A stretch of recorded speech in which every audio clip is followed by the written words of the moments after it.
Hello, welcome to the Bitcoin Standard podcast. Our guest today is Rajat Soni. Rajat is a CFA charter holder who read the Bitcoin Standard and got into Bitcoin, and he's been orange pill.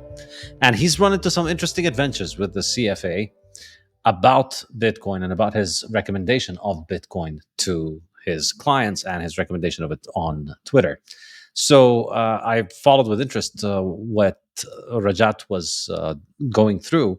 And I think it raises very interesting questions about the CFA, about the entire financial advisory industry, and how it reacts to Bitcoin and what Bitcoin is likely going to be doing to this industry. How is this industry going to evolve as Bitcoin continues to grow? So, Rajat, thank you so much for joining. Absolutely. Thank you so much for having me, Saif. All right. So, first of all, tell us a little bit about your background before Bitcoin. What were you doing with your life, and how did you end up with the CFA? I was studying this financial system just as hard as I could, just trying to learn as much as I could. I did the CFA exams. I have a background in accounting and finance. Honestly, I feel like time before Bitcoin went by so quick, and I don't completely understand it now that I've been just dedicating so much of my time to it after reading your books, after just reading the series that you put out. I mean, it's really changed how I think of the world. It's really given me a new perspective on where things are going. Before Bitcoin, I mean, it was more about just trying to make as much money as I could, save in this form of money that is basically forcing people to gamble, to buy stocks, to buy options, to buy all these things that are intentionally designed to give Wall Street our wealth. And I was really studying how that works. I was working with TD Bank. I was working as a bond trader. I was helping these massive corporations make 1 or 2% returns when inflation is 3 to 4%, and they were happily paying TD 0.5% in fees regularly. So worked in that industry, put in some time reading the Bitcoin Standard, started really understanding what Bitcoin is. And if I'm being completely honest with you, I didn't understand how money worked before I read your books. I didn't have that background because the CFA Institute, what the assumption is of the financial industry is that the US dollar will never go away. The assumption is that the US dollar will be used to store value, to exchange value, to as a unit of account forever. And there's no mention of the US dollar potentially leaving our lives. And I think that after I started studying this topic, after I started really looking into it, again, like I said, it changed everything. It changed my perspective of the world. And now, I mean, I'm working as hard as I can to educate as many people as I can about Bitcoin as possible. Aren't we all? It's a very common Absolutely. experience. Once you bite the bug, you realize you just can't stop talking about it to people, and you just want to get everybody on board. I can definitely relate. Okay, so tell us more about what is the CFA? What does it mean to be a certified financial analyst? So the CFA Institute is essentially it's the Chartered Financial Analyst Chartered. I'm Institute. sorry. Yes. Chartered, whatever, same thing. It's essentially just a way to evaluate assets in the legacy financial system, to figure out how real estate should be valued, to figure out how stocks should be valued based on certain assumptions that people make. I mean, the assumption is usually that inflation will always be 2%, and clearly that's not the case. The assumptions are also that the world will continue to value the US dollar. Again, not the case. But these assumptions that the old financial system, the old education system are built on, I think they're being challenged. And I don't think I think the CFA is building towards it. I think they're slowly getting education material out about Bitcoin, but up until now, there hasn't really been that much pressure to learn about Bitcoin, to spend time learning about Bitcoin, to We're gonna get to Bitcoin, but first I want oh to right, get right, right, into the CFA. So, what is it? right. Some of our listeners might probably be unfamiliar. Yes. So, tell us exactly how does it work? How do you choose to become a CFA, and then what privileges do you get? Of course. So there's three exams that you have to take. You have to finish those exams. Extremely difficult content. The content is boring. I mean, it probably has I think it's like 3,000 pages per exam of material that you have to study, that you have to go through, you have to really understand. And you can do it by choice. You can have any background, any finance background, science background, whatever kind of background you want to have. You can take these exams. spend the time learning the content that they have, take that content, go to the exams, and just get it done. But essentially, what you're doing is you're trying to figure out where to put your money, where to help your clients put their money, where to make your investments so that you have the highest risk adjusted returns over the long term. That's the main goal here. I think that's the main goal of the financial industry in general. And the CFA Institute is just teaching you how to further the financial institutions goals. Yeah. And so then with the CFA, what kind of jobs are open for you? Analytics. You can do trading. You can work as a. So I worked as a fixed income analyst. I worked as I mostly worked in financial services, and then near the end of it, I worked in fixed income, just helping people rebalance their portfolios to figure out, um, I guess, how to make sure that they can make their expenses, how to pay for their expenses in the short term. There was a stock side of things as well. Stocks, of course, were 10, 15 years down the line. My side was bond analytics, bond portfolios, rebalancing portfolios, making sure that if somebody needs to, most of our clients were institutions. So let's say an insurance company needs to pay for a claim. They're going to give us a request to maybe clear some of their bonds out to find the right ones to sell. The ones that we expect are going to maybe be overvalued or are overvalued, and we sell those. We give them some cash. We give them access to that cash. So that was the goal. I mean, it's all about making your savings work for you, right? That's basically what the financial industry is built on. Yeah, and I think the interesting aspect of this, once you learn about Bitcoin, is you start thinking, just why is this thing even necessary? Why should people need to make informed decisions about stocks in order to save the money that they've already earned? I think this is the point. This is the point that I made in the Fiat Standard, which I think got a lot of people to think deeply about this question. I think it's maybe one of the biggest critiques you could make of the fiat monetary system, which, as I call it, is you have to earn your money twice. You work for it, you earn it, but you're not done. Now you need to make sure that you're able to keep it for the future. And the way to keep it to the future is to go into the fiat casino and figure out whatever combination of bonds, stocks, commodities, all kinds of financial instruments that you could use in order to do this. And I think it's just a difficult task. And I think there is something kind of illogical about this as a job, in the sense of, how are you out there giving people financial advice on what to invest in when this isn't some kind of technical issue? It's not like you're giving a diagnosis as a doctor, where you study the symptoms, you study the patients, you study what the disease looks like, and then through your extensive experience, you're able to give people a diagnosis, which on their own they can't do.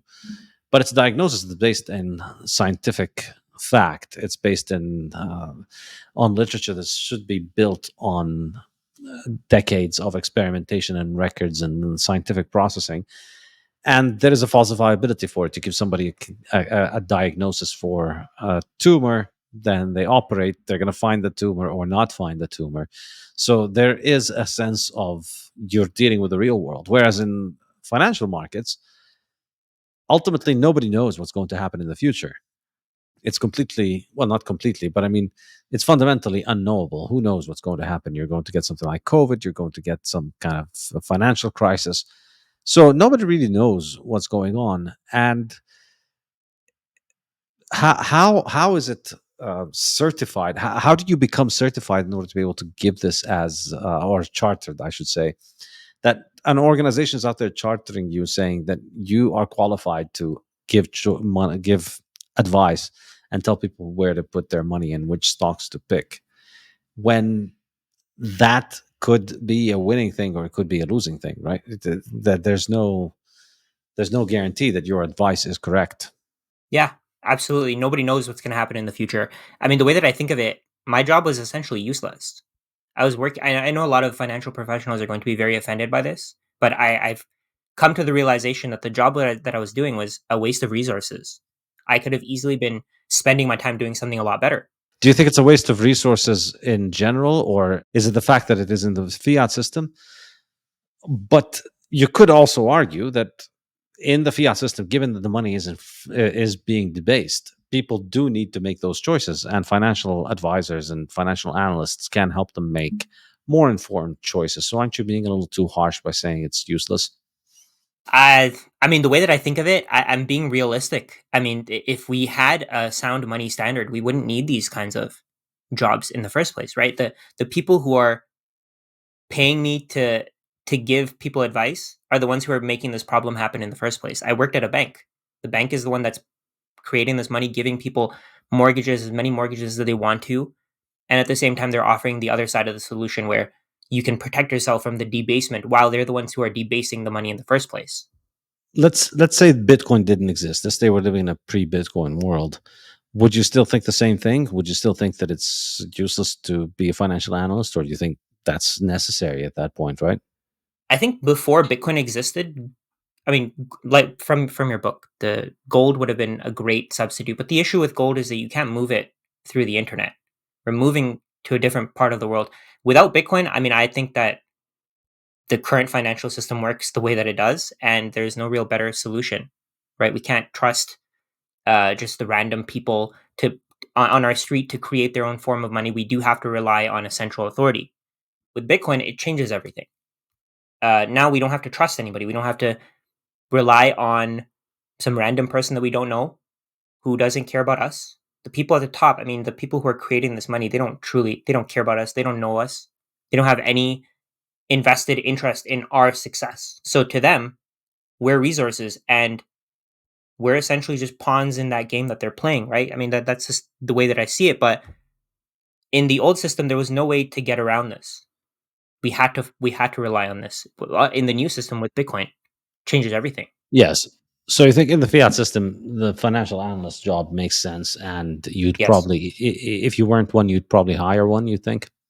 Yeah, absolutely. I think it's necessary. If you're not spending 40 hours a week learning how the markets work, then you need somebody to do that for you. You don't think there's a way out of that by just index investing for fiat people? We're assuming Bitcoin doesn't exist here. Just buy the index and get a mortgage, and then um, that. I mean, by getting a mortgage, you're effectively shorting the dollar, which is really realistically the smart thing to do in a fiat system. Of course, it's highly risky because if you miss a couple of payments, you lose your home and your deposit. So that's a huge disaster. But it is the smart thing to do in a sense of the more you're able to short the dollar, the more you protect yourself from inflation, in fact, benefit from inflation. And then there are index funds, which I think there's pretty compelling evidence that most index funds or the major index funds outperform most hedge funds. Hedge funds try and make a lot of money, and occasionally they get it right, but for the majority of the years, they're underperforming the S&P and the NASDAQ.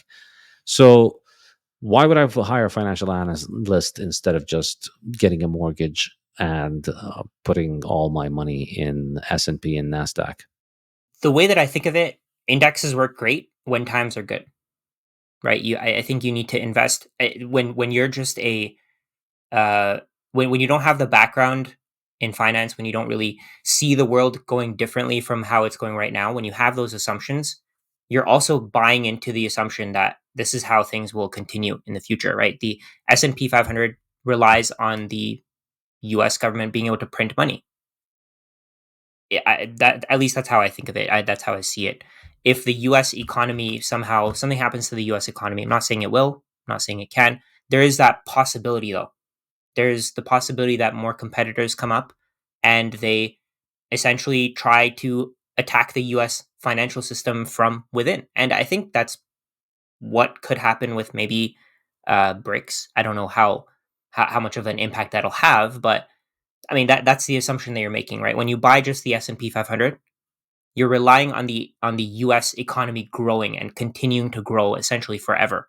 But you never know if that's going to be the case, right? And if that's not the case 20, 30 years from now, how do you protect yourself? You can't go back in time. Yeah, that's true. Although, I mean, I think in retrospect, I think over the last 20 years, particularly since, maybe arguably since 1994, the 1998 LTCM, I would say, since then, there has always been a constant chorus of people saying the financial equivalent of doomsday cults going around saying the end is near, the end is near, everything is going to collapse tomorrow. It happened after long-term capital management. It happened after 9/11. It happened after the financial crisis in 2008. And it continued to happen after 2008 at much higher intensity.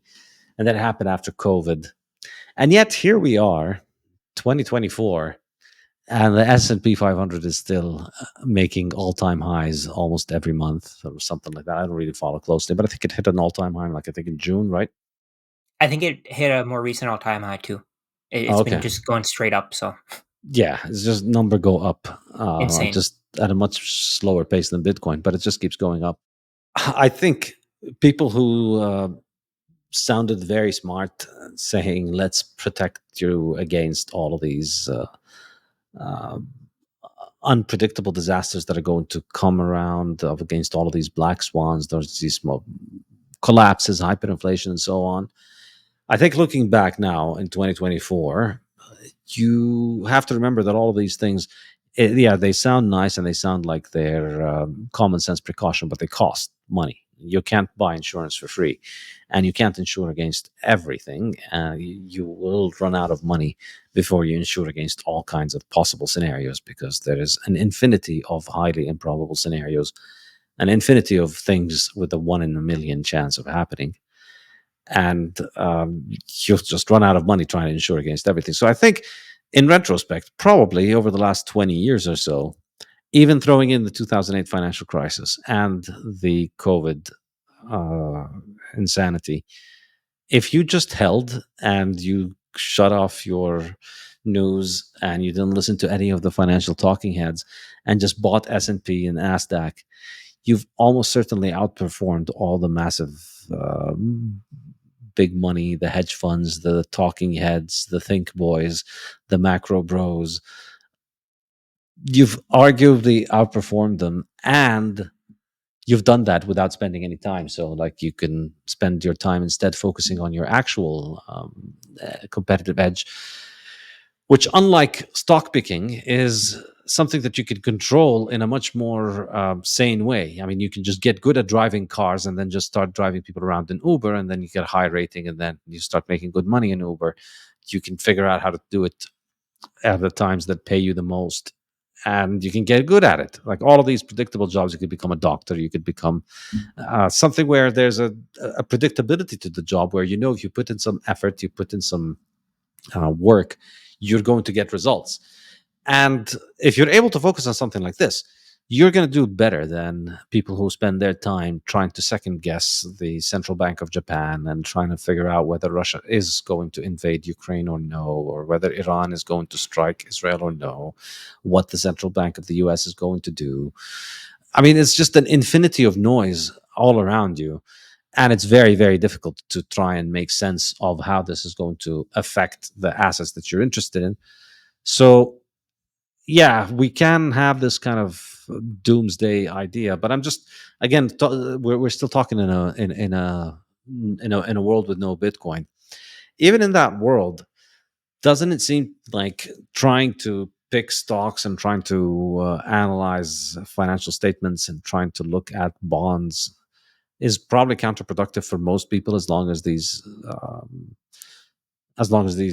indexes exist. And I think on the one hand, you have that indexes are outperforming these things in the good times, but also there's no guarantee that your smart CFA approved newfangled strategy is going to outperform them in the bad times. I think the last couple of years were a great example of that. Everybody thought when the Fed was beginning to raise rates, all the big brains in fiat thought, well, now let's run into bonds because now bonds are the safe haven, and let's dump our stocks and go into bonds. And stocks kept rising, and bonds took the biggest beating in the history of bonds, or the biggest beating in about 200 years.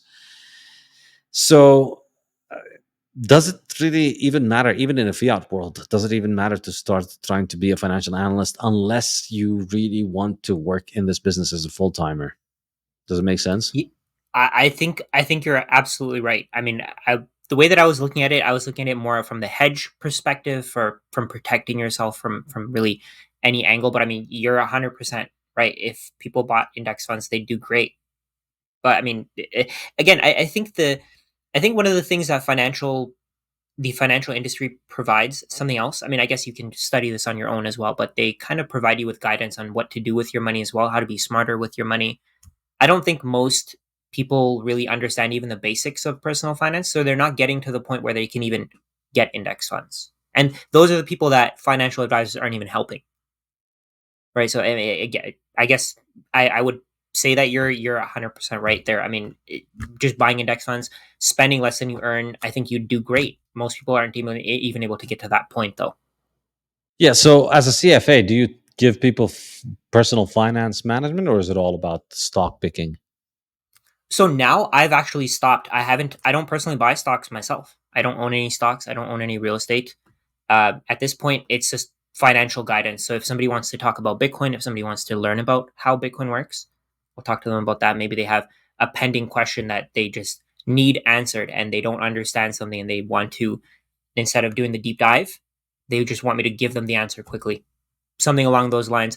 I actually stay away from even talking about stocks at this point. I feel like with Bitcoin, with the world going to Bitcoin, I mean, it's different now. Before I understood Bitcoin, before I really was orange pilled, I was talking about index funds. I was talking about dividends. I was talking about rental income, and that was just the way the world was going. The wealth was concentrating with the people who were owning all of these assets, and it's moving from anyone who can't have these assets, who doesn't have access to these assets, maybe people in other countries, and it was going to all these wealthy people within the US, people who are able to buy these prime assets, these blue chip stocks. Yeah. No, I think I agree. All right, so tell us then what ended up happening with the CFA Institute, and what did they do to you? Did they try and take away your certification because of your Bitcoin posts? So I think somebody left a complaint saying that I was posting content about Bitcoin and how I'm giving guarantees on where this thing is going. And I think once you really understand how Bitcoin works, you know that there's no way to stop it, no way to prevent it from going where it's going. I think what bothers a lot of people is the fact that I'm constantly saying how real estate is going to trend to zero in terms of Bitcoin, and it's already happening. It's already a reality.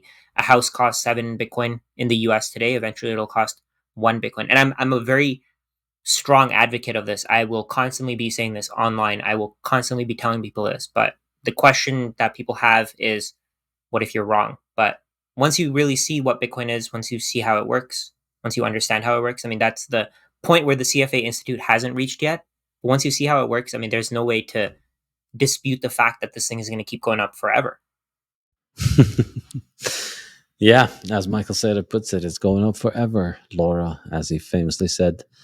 Yeah, I think that's really the compelling point, and I think the CFA Institute would probably be right about any other asset. If somebody was out there promoting something like this, if you were a CFA and you were going on your Twitter every day telling people to buy Tesla stock or Apple stock or whatever it is, it would seem very odd because as a financial analyst, you obviously know that there's no such thing as just a good stock. It doesn't matter how much you like the product or how much you like the company. That it's not a popularity contest. Having a lot of sales doesn't translate to the stock going up. It might be the case that the stock is overvalued. So you look at the financial statement, you look at the income, and you look at the balance sheet, and you're able to ascertain whether the price is close to whether the current market price is undervalued or overvalued. So it would not make sense in this world to just have a constant opinion of any asset saying bullish Apple no matter what, bullish Facebook no matter what. Yet in Bitcoin, it kind of does. And I think the reason is that Bitcoin doesn't have returns. And many people point to that as a drawback in Bitcoin, as a something that makes Bitcoin worse. But I think it's actually something that makes Bitcoin better. The fact that it doesn't have a yield is why it can be monetized. Because if it did have a yield, like say Nvidia is currently a stock that's worth more than Bitcoin, or Apple, I think, is worth more than Bitcoin, Amazon. These stocks are worth more than Bitcoin, but they are not as good a form of money as Bitcoin. They can't work as money as Bitcoin, because if everybody starts using Nvidia stock as Bitcoin, well, also, I mean, if everybody starts using Nvidia stock as money, there will come a point at which the price of the stock is going to go up far beyond the returns on the stock. And because it's just a company and it's private, they can always dilute the shares of the people that are using it as money. So it works terribly as money because you can be diluted, and because actually this is not an instrument to speculate. Primarily, it's an interest. It's an instrument to get a fraction of the profits that this instrument, that this company yields. So that's a share, it's equity. It's functionally very different from money. With gold or with Bitcoin, it's not something that offers a yield because it's a form of money. It appreciates because its price appreciates because people demand it, because they want to hold it, because it makes for a great cash balance asset. It sits great in your cash balance because nobody can make more of it, so it can't be devalued.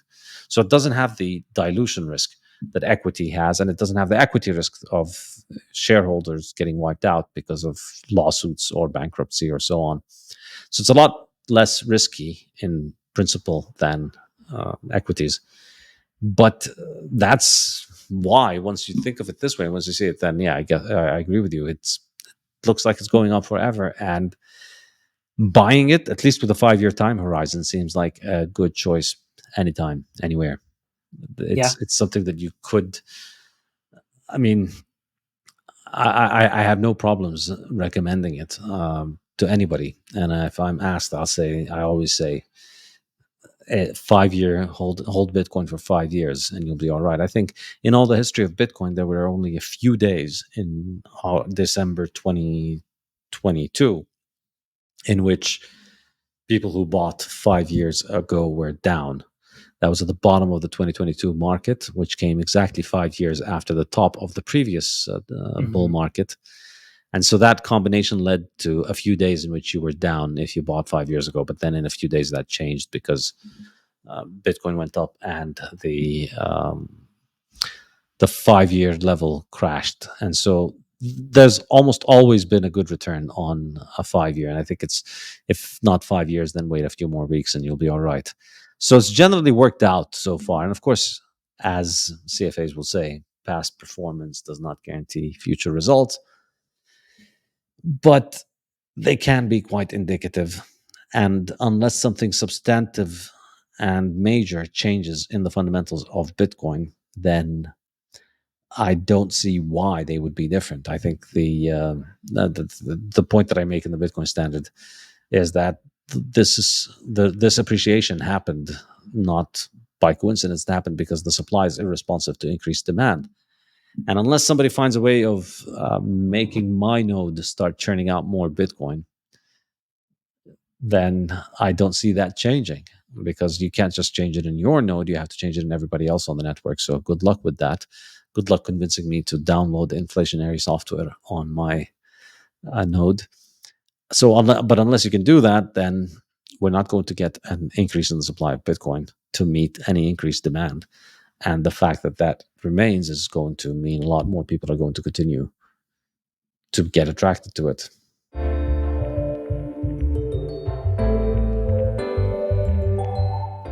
Principles of Economics, my complete guide to understanding economics, is now available in hardcover, audiobook, and ebook from Saifedean.com, Amazon, and many more booksellers worldwide.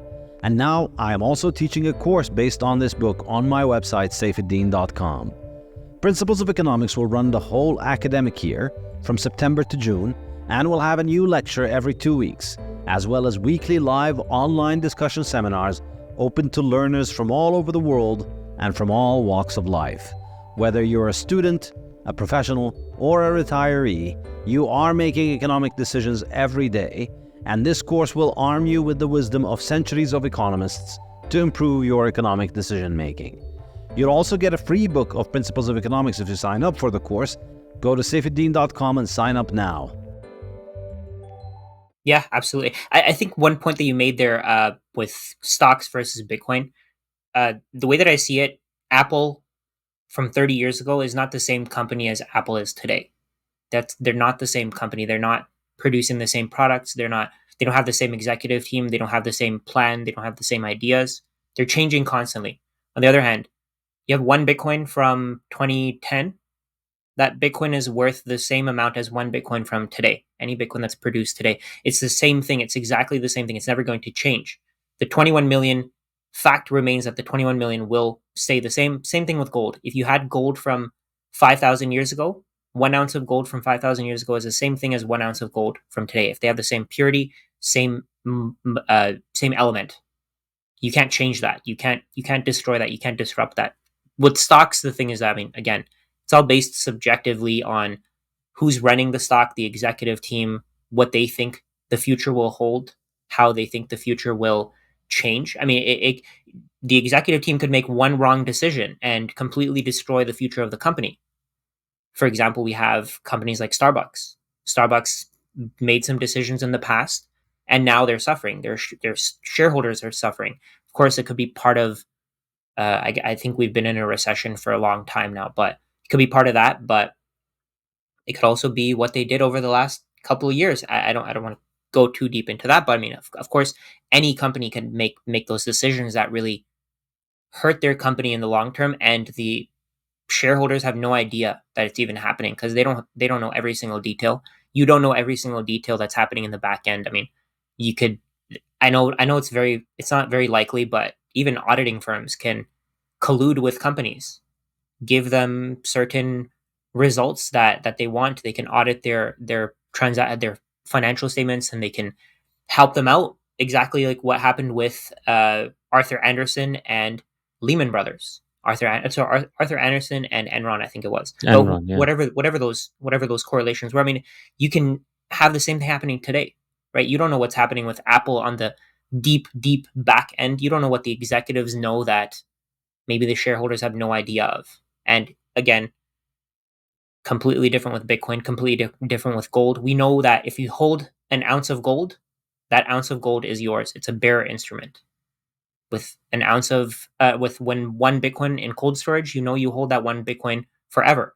And because it stays the same and it continues to stay the same, I don't agree with past results and future results. I don't agree with that statement because a stock changes over time. Bitcoin and these bearer instruments like gold, they don't change. They stay the same. So I think past results should indicate future performance with Bitcoin because the adoption is just going to increase. Yeah, well, I guess that's the part where I can't guarantee it because you can't really guarantee that the adoption will increase. So I can, with a very high degree of confidence, predict that Bitcoin's supply is not going to change, but I can't really predict what human beings will do. I mean, who knows? People buy JPEG receipts, so all bets are off.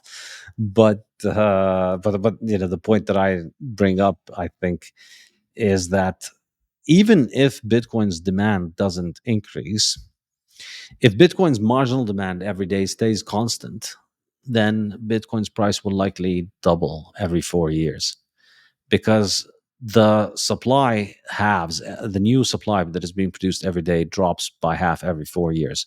Now, on the other hand, if the demand stays constant, then every 4 years the demand would be double the price, and then the only way to adjust to meet that new demand would be for the price to rise.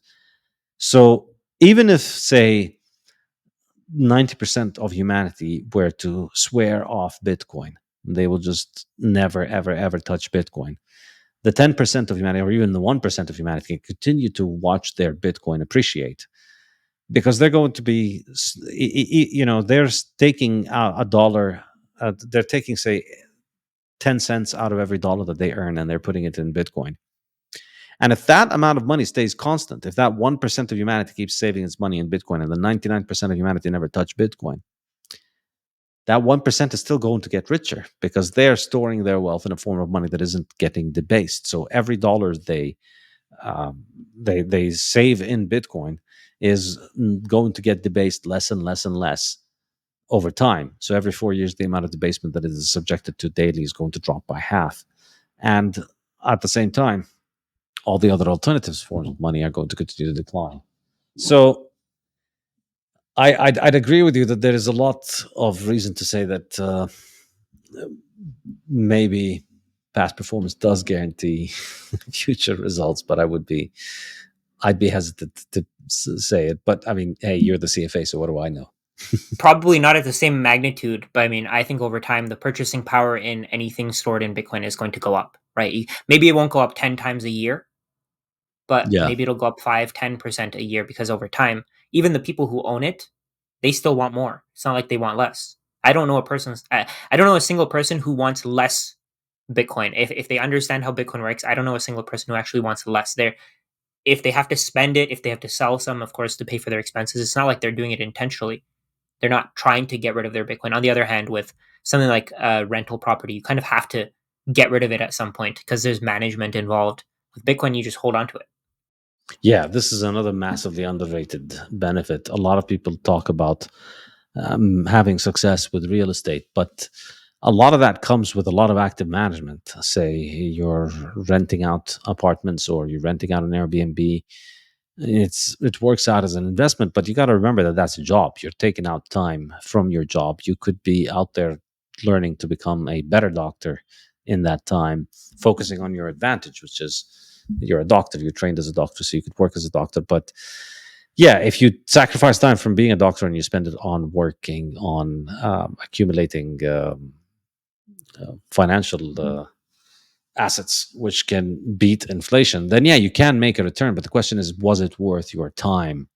If you'd put that money into your job, you would have probably made more. I think this is the interesting thing about it. Yeah, agreed completely. I Yeah. think if a doctor were to just improve their skills, or if let's say a financial advisor were to improve their skills, learn more about how the markets work, they'd do much better than continuing to buy real estate and wasting their time learning as much as they can about real estate and instead just buying Bitcoin, just saving it on the side, keeping it on the side. I'm not sure if you know about this company, Tahini's. Yeah, of Do you know course. about Yeah, them? yeah. They're doing great. I mean, they have this business and they're setting Bitcoin aside and they're just focusing on making better products. I actually live close to one and I see that they have all these new ideas, all these random new ideas every single time I go there. It's so cool just seeing them being able to innovate and be creative because of what Bitcoin does instead of having to waste their time managing rental properties, managing their stock portfolio. They can focus on their craft. Yeah, I think this is a great example. I know the guys, Tahinis, if you're in Canada, go out and find yourself at Tahinis. I think they've got something like 30, 40 branches now across the country. They're an Egyptian shawarma place. So I obviously recommend the shawarma, but I also recommend their financial strategy, which is that 4 years ago, and it was exactly 4 years ago, they just tweeted about it a few days ago. 4 years ago, they started putting their cash in Bitcoin. And that's worked out very well because 4 years ago, Bitcoin was, I'm guessing, around $7,000, $8,000 or something like that. Something like that, yeah. So, sorry, Something like that, yeah. yeah. So over the past 4 years, the money that they've put in Bitcoin has appreciated significantly. If they'd kept it in dollar, it would have depreciated. And I think it's really interesting what you say about them being able to be creative and to expand their business because of Bitcoin. I think that's very true, and it's similar to what we were saying about an individual, whether you're a doctor or a dentist or an Uber driver. You're better off focusing on your craft generally and trying to earn more money rather than continuing to focus on something which you can't really develop competence in very easily, and in some way something in which even people who develop a lot of competence can't really do, which is beating the markets. And part of running a business is all about knowing how to manage your credit and manage your debt and manage your financial obligations. I mean, a lot of running a business in a fiat world is really moving around the hot potato of fiat money and knowing how to borrow it and when to spend it and how to um, organize your cash flow in order to be able to manage the debt payments, which is necessary in a fiat world because if you're not doing it, then your competitor is doing it. And if he's doing it, then he's able to have good financial management so he can undercut you on the price and he can get lower credit, lower interest rates on credit. So a lot of business is all about the financial management rather than figuring out how to make your shawarma better. But when you buy Bitcoin, then you take the cheat code, essentially. It's like a cheat code to financial management, because you don't have to get into massive amounts of debt in order to protect yourself from inflation and operate on to try and get as big as possible so you can get into as much debt as possible. So you're pretty fragile, so that if you have a couple of slow months, then you've got a major crisis and you can't make your paychecks and things could unravel. Well, now you've got a balance sheet that has an asset that continues to appreciate over time, and it keeps getting better and better to use. And now your financial position keeps getting more secure with time, and so then you are less stressed about making the next payments because you've got a big reserve that you could use to make the payments, and you're more able to focus on what matters, making your shawarma better.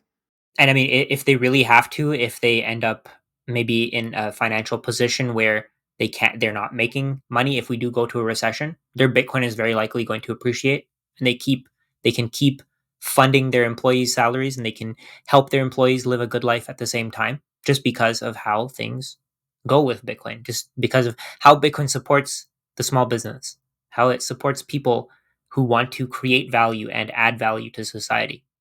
Yeah, absolutely.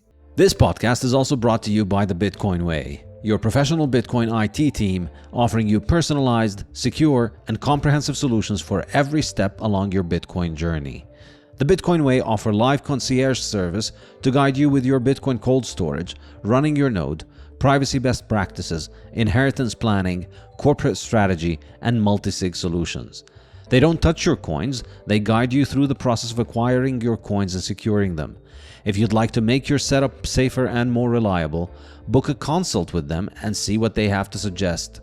If you want to give someone the gift of Bitcoin, get them this professional service that will ensure they start off knowing exactly how to manage their coins and not lose them. Go to thebitcoinway.com and start Bitcoining more confidently. And I think this is something people massively underestimate, the importance of savings. People are very well conditioned to just say, well, you don't need savings because you just invest and you can borrow. And the fact that we don't have with the fact that our money declines in value means that everybody can get mortgages when they want to. So why do you need savings? Just get a mortgage like normal people and be a debt slave.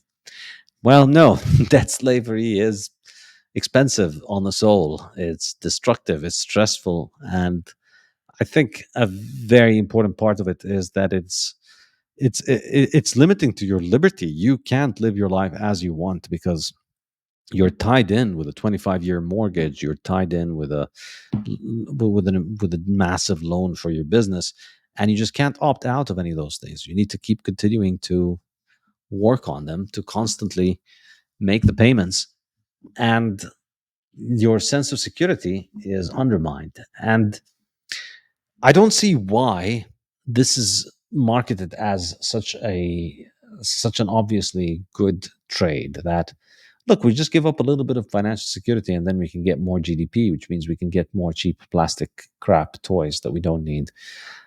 But that's ultimately what it is. It's this fixation on we need to have more spending, we need to have more GDP, we need to have number go up, we need to have all of these things increase, increase, increase. And if we can juice that by devaluing the money so that we can make it so that people don't save, so that people spend more, then people will have more things and then we'll be richer. But you're not making people richer by making them spend their money away from where they want to spend their money. People would have rather saved that money. That means the safety that having a cash balance gives you was the thing that they wanted to purchase. You took away their first choice, which is saving, and then you told them, well, so you don't need savings anyway. Now go buy cheap plastic crap, buy a new TV or buy a new laptop or a new phone or whatever. But why should it be that a new TV is more important than financial security? You can make do with an old TV and financial security, I think, better than you can with financial insecurity and a new TV. And that's the bargain, essentially, of fiat money that, hey, just give up your financial security and your peace of mind, and you'll have uh, more plastic toys you don't need. I think one of the problems here is that people are just addicted to cash flow. They want as much cash flow as they can get. They don't care about capital gains. Like, let's say, if I post about Bitcoin, somebody's going to say that, oh, Bitcoin is worthless because it doesn't provide cash flow. But the returns that you're getting from Bitcoin are making up for the cash flow. When you're buying, let's say, a stock, so you're getting a dividend from Nvidia.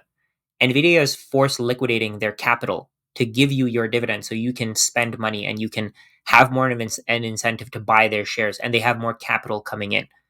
On a Bitcoin standard, you don't have to worry about that. You just save. You don't have to worry about cash flow. You can make your own cash flow essentially. I think that most people can't wrap their head around that. They want to be able to hold on to their assets. They want. I think one of the things that the legacy financial system does is it just completely eliminates opportunity cost. You don't have to. You don't have to save. You don't have to delay gratification because you can have instant gratification while you're delaying gratification. It screws things up, and it makes the people who don't understand the financial system, the people who just hold this cash, these US dollars, they're the ones who suffer in this system. It's just designed to ensure that, I guess, the wealthy can consume while saving for the future. They don't want to sell their houses, they don't want to sell their stocks, so they can just borrow against them. That's just how the system is built. I mean, and we've come so far to have this so deeply ingrained in society, and most people don't want to sell their assets because that's just how they've been raised. On a Bitcoin standard, it stops that from happening. I think that's the one of the things that is going to change so many parts of the world. I know from your book you were saying how it's going to change art. One of the reasons for that is that we can actually dedicate wealth to anybody. We can dedicate wealth to, let's say, a specific part of the world, and we can give the people there who have these skills, they can actually start making new creations. They can start making art, they can start making digital products, and they can sell those digital products for this wealth that we have. But in the old system, again, the value is being taken from the people who create value, and it's being given to people who just hoard all these assets, stocks, real estate, and they're just able to do whatever they want to. They're able to consume while being able to participate in the future growth of their assets, which to me doesn't really make any sense because you're having your cake and you're eating it too, right? And that's not the way that things should work. Yeah, I agree. I don't believe in the idea that you could have a that you could just take risk out in this regard. And of course, I mean, yes, there is this system is massively beneficial to people who are rich because you can just monetize your assets without having to sell the assets. If you have a lot of money, you can borrow at a low interest rate. You can use your big assets as collateral. And as long as you're able to keep enough cash flow coming in so that you pay the debt, then you're effectively living off the asset without having to sell the asset. So you're eating the cake while the cake stays there, effectively. And that is true. And that is massively harmful for social mobility because otherwise this person would have to sell the house to somebody who would be able to afford it. And then that person, say, would move to a smaller house because they want to consume more.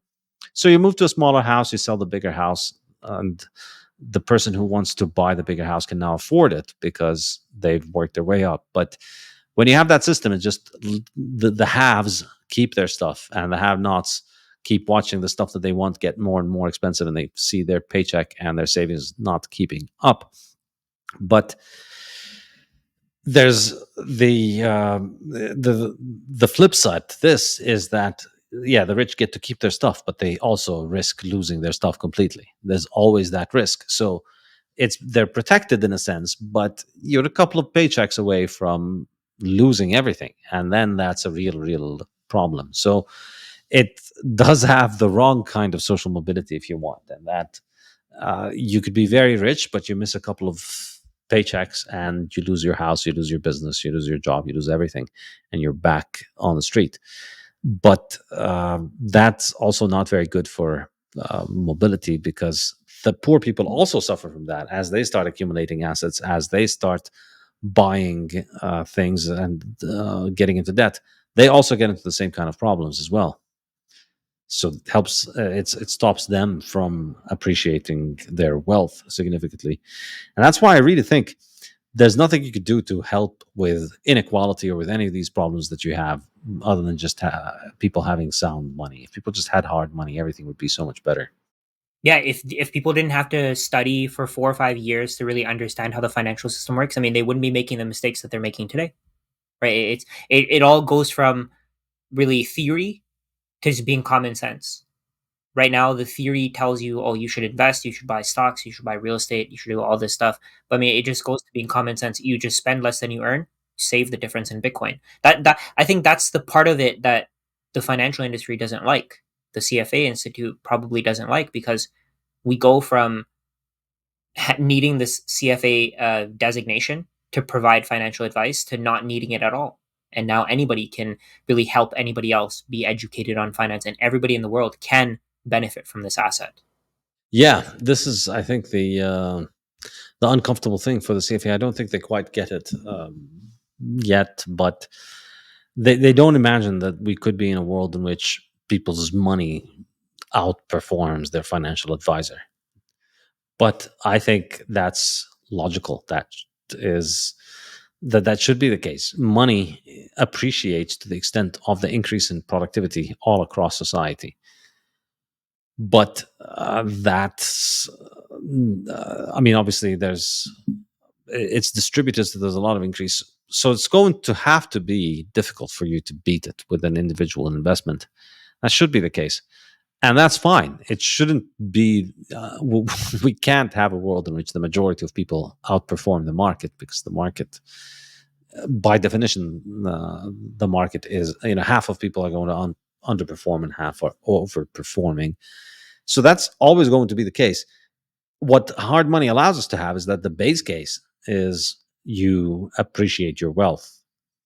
Whereas with fiat, the base case is your wealth is lost. So you need to outperform the market in order to keep your wealth. Whereas in a world with a hard money, you get to keep your wealth by default. Your wealth appreciates slightly by default, and then you have to do something really, really exceptionally special in order to be able to outperform that. So does that, in your mind, suggest that the way this goes, the way this industry goes, the way the financial advisory industry goes, is more and more toward personal finance and away from trying to tell people how to manage their portfolios because you just buy Bitcoin?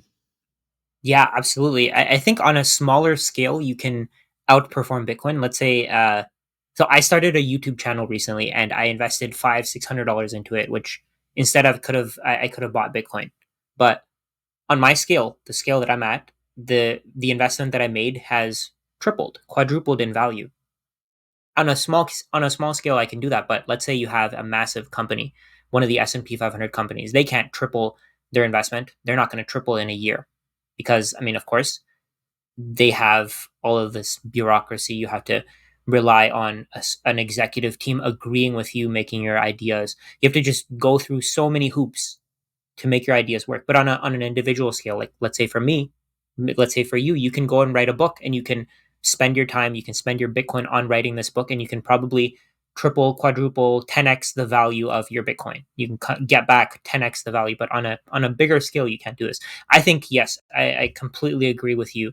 The financial industry is going to move more towards personal finance rather than advising on assets. I think on a Bitcoin standard, it doesn't really make any sense to buy all these massive companies. You're getting a 10% return when just holding Bitcoin gives you a 50-60% return. These assets are very likely going to have to be repriced. I think Jeff Booth was on your podcast. He was saying this. Maybe he was on another podcast, but he was saying how everything is going to be repriced. It's just how the world is going to transition eventually. If we do go to a Bitcoin standard, I think that's just how it's going to have to happen. The S&P 500 is going to have to be completely repriced. Houses are going to be under one Bitcoin. I mean, I was looking at the numbers. There's something like 2.4 billion houses in the US, or sorry, in the world, all over the world, 2.4 billion houses. And it's hard to find a house that's worth under one Bitcoin. Eventually, these prices are going to have to come down. There's too much monetary value being associated with these assets in the legacy financial system. And the legacy financial system, of course, is built to keep adding to it, keep getting more and more people to contribute their wealth to it. Yeah, absolutely. Very much so. All right. I've seen some of your tweets on MicroStrategy. You say that you think MicroStrategy might become the world's most valuable company, and Michael Saylor the world's richest man. Walk us through your reasoning, Mr. CFA. So the base case here is that MicroStrategy is trying to accumulate more Bitcoin per share, and they're trying to outperform Bitcoin, which is the key here. There are some trackers. If you go just on Google, is a MicroStrategy tracker where you can see that over time they've gone from 0 Bitcoin per share to 0.0011 Bitcoin per share, something along those lines. But whatever the numbers are, they've increased it significantly. And over time, the way that they're doing it, they're borrowing money at they're borrowing a form of currency that can be created at will. They have these shares that they can use as capital. These shares have future value associated with them already. They're being sold at a premium of something like 1.8 times the current net asset value of MicroStrategy. And MicroStrategy is using this as collateral to buy more Bitcoin, to sell more shares at the market price, buy more Bitcoin, to get I think they're convertible loans. I don't know what the debt instrument is called, but they're essentially taking on more and more debt. They're using this fake money to buy more Bitcoin, and over time, MicroStrategy's goal is to just keep increasing the number of satoshis per share, which to me is genius. And there are going to be more companies that try to do this, more companies that are going to try to copy their strategy, try to get to that 1% of the entire supply, but I don't think they will. But the main thing here is that anybody else who tries to do this is going to pump up MicroStrategy shares. And that's pretty much it, right? I mean, there's nothing really, nothing more to it. There's no cash flow analysis here. I don't care about cash flow. All I'm worried about is satoshis per share. Yeah, that's a very powerful way of putting it. And I mean, people try and talk trash about Michael Saylor, saying, "Oh well, that's not his core business, and that's not fair. You know, he should be out there making enterprise software and selling it to people instead of trying to get rich by leveraging Bitcoin." And again, I think this is an incredible example of sour grapes, because he runs enterprise software. Bitcoin is enterprise software. So he comes across this open neutral protocol that's out there, and none of the world's major companies has figured out what this thing is. And he figures it out, and he figures out this is going to be the enterprise software of the 21st century. All the world's enterprises are going to need this. And he stakes an early claim into it. And it's just a very genius move to do that, because I mean, he's got MicroStrategy's got more than 220, I think 230,000 Bitcoins at this point. So they've got more than 1% of all the Bitcoin that'll ever exist. They've already bought it. So this is clearly a very, very smart strategy. And I think it's entirely conceivable that he might end up being the richest man in the world, because he's using Bitcoin to buy more Bitcoin. He did get lucky with his timing to an extent, but luck favors the brave. Arguably, I mean, I remember when he first came on, or about 6 months into his Bitcoin career, I had him on my podcast for the second time. So I had him once first time, and then I had him the second time, and I was discussing with him the possibility that we're going to see another 70-80% drawdown, and he completely dismissed it. And he said, "No, that it's over. We're not going to see those things. Apple's coming in, all the Tesla's coming in, all the big companies are coming in. It's game over." Now we did end up seeing a 70 and 80% drawdown, but he survived it. But I think he may have not survived it if he had started buying say 6 months later, if he instead of, or maybe a year later. So he started buying it around 10,000. It was also exactly 4 years ago, August 2020. So if it had been, and at that point Bitcoin was like $9,000 or $10,000, and he and MicroStrategy started buying at that point. Now, if they'd discovered this 6 months later, I don't think his theory would have fundamentally been different. But 6 months later, Bitcoin was around $30,000.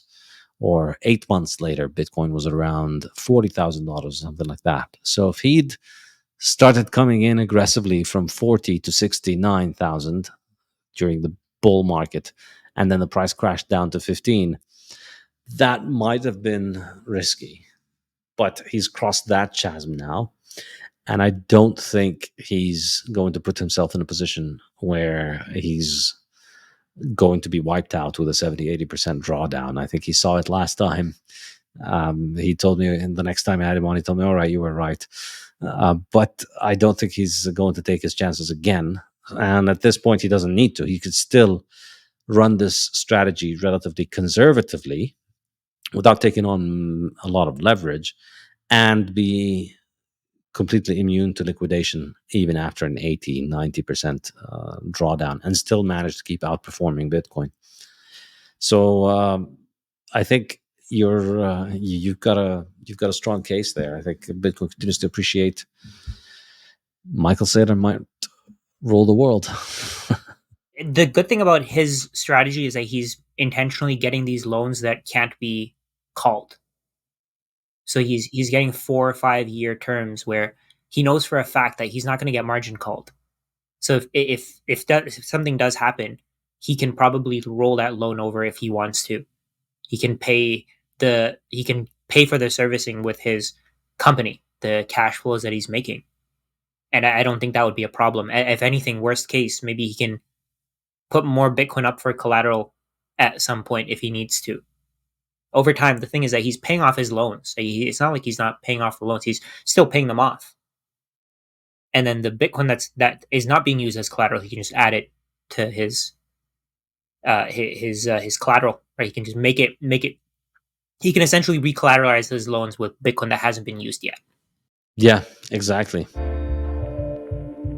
This podcast is brought to you by my friends at Coinbits, the oldest Bitcoin-only exchange. If you're listening to this podcast, you get that Bitcoin upends everything that government schools teach about money.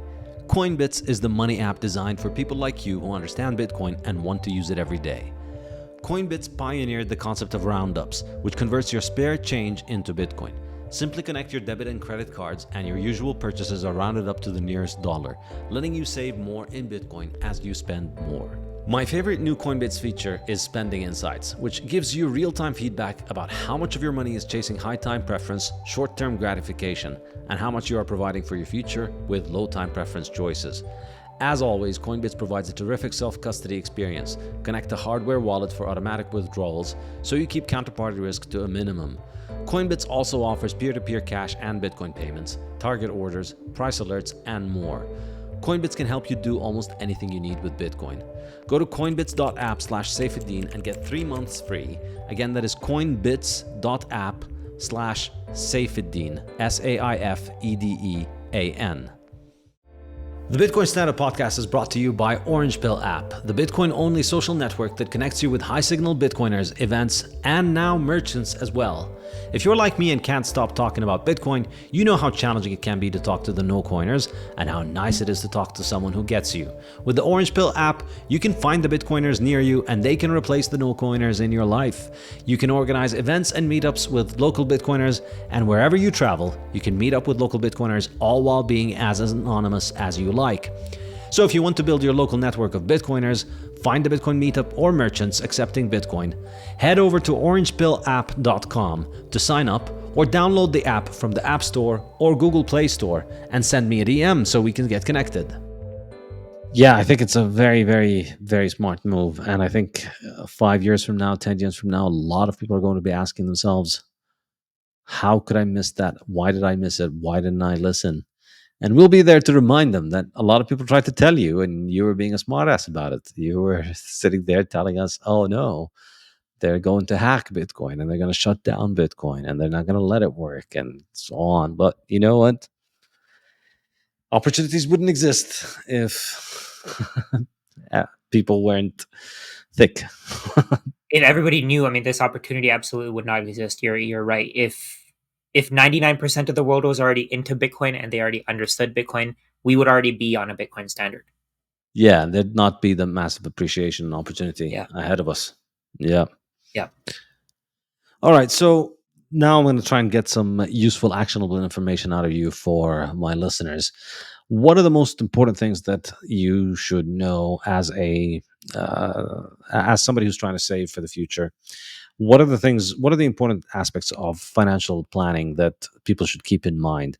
Because I think in Bitcoin, there's this sense of, wow, I don't need to deal with any of this fiat bullshit because I could just buy my Bitcoin and then focus on my job. And I think that's true. So I think it's great that Bitcoin liberates you from having to follow what the Fed is doing, from having to worry about bond markets, global central banks, all of these things. But you still need to be able to plan financially for yourself.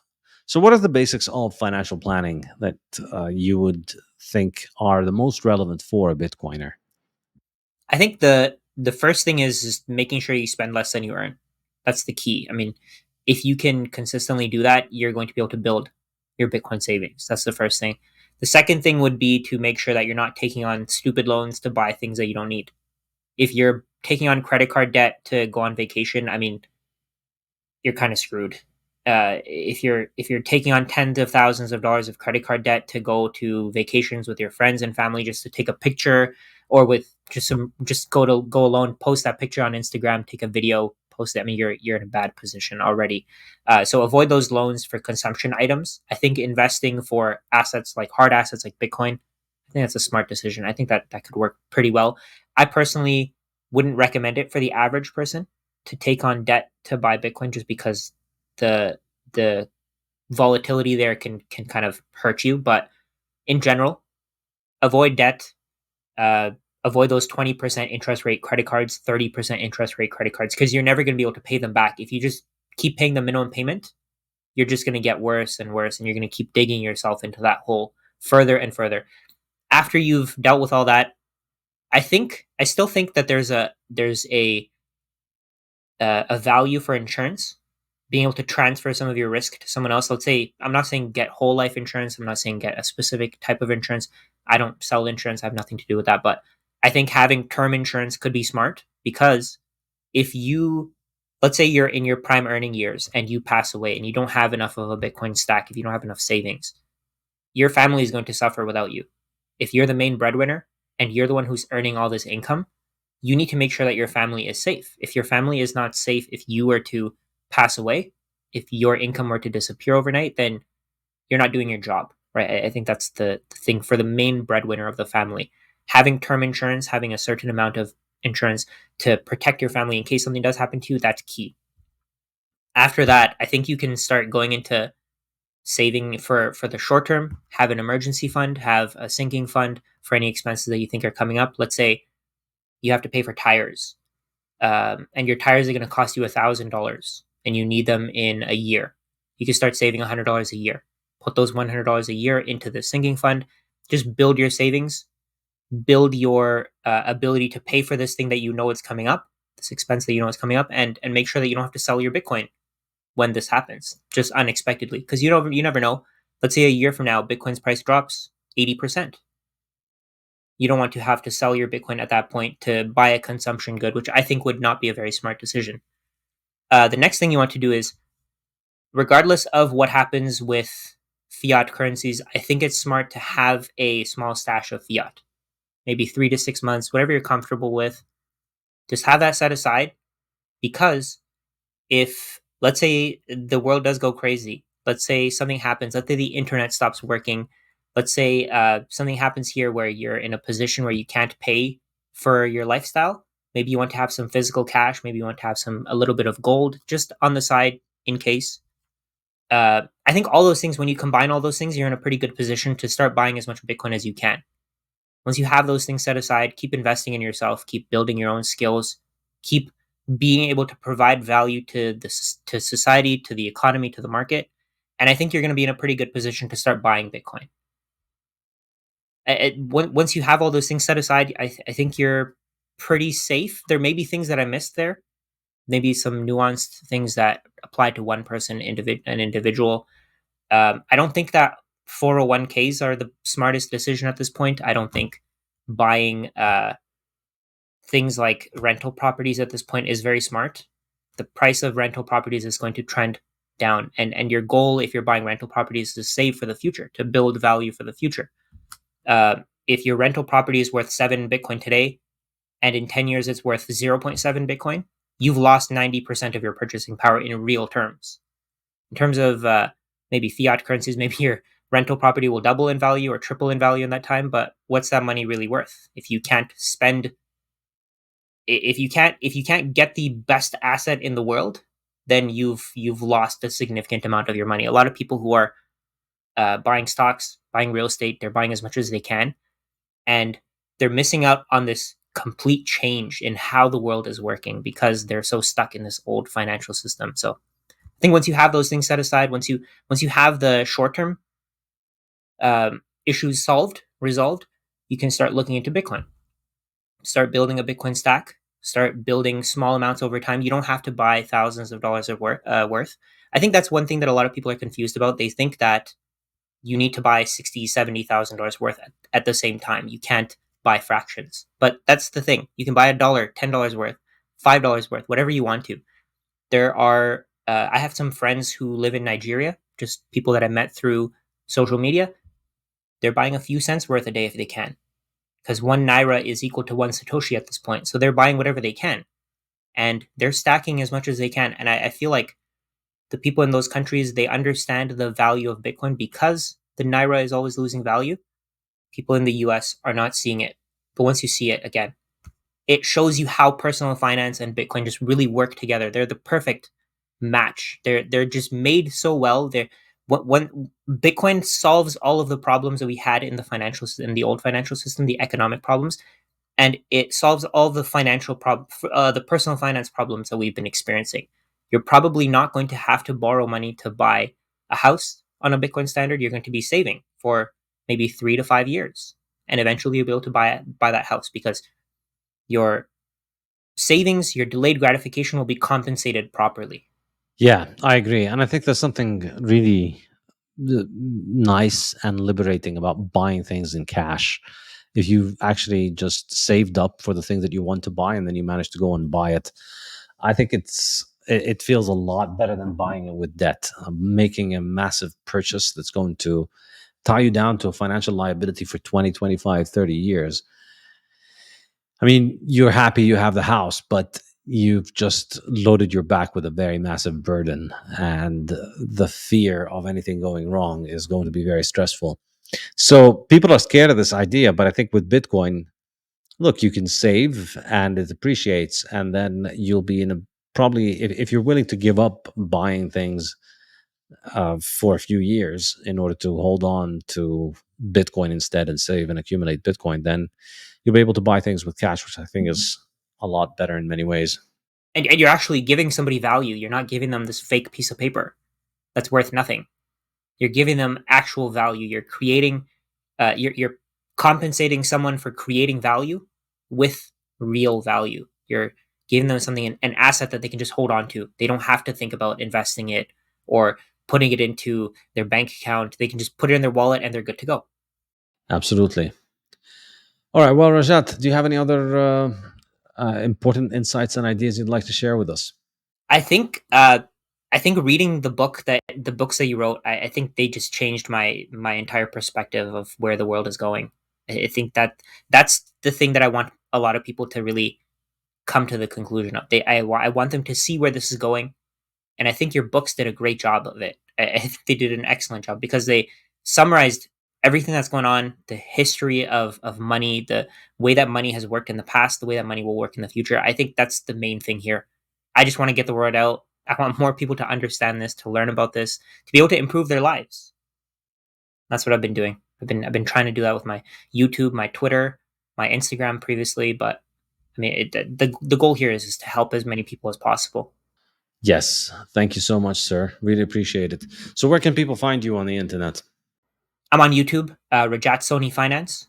If you just search Rajat Soni Finance, you'll find me. I'm on Twitter as well, Rajat Soni Finance, but in the finance, there's no I. So Rajat Soni, FNANCE.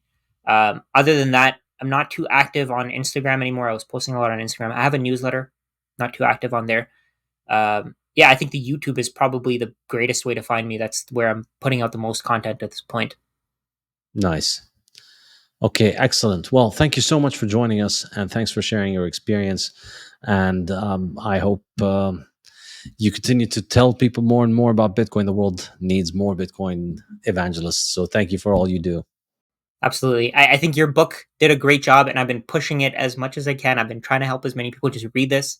I love that you put out an audiobook version and you allowed it to be there, because I mean that's one of the reasons why I even bought the physical copy in the first place. So yeah, Wonderful to hear, sir. Thank you so much. absolutely. Thank you so much All for right. having me. You too. Take care. Have a good day. You too. Bye.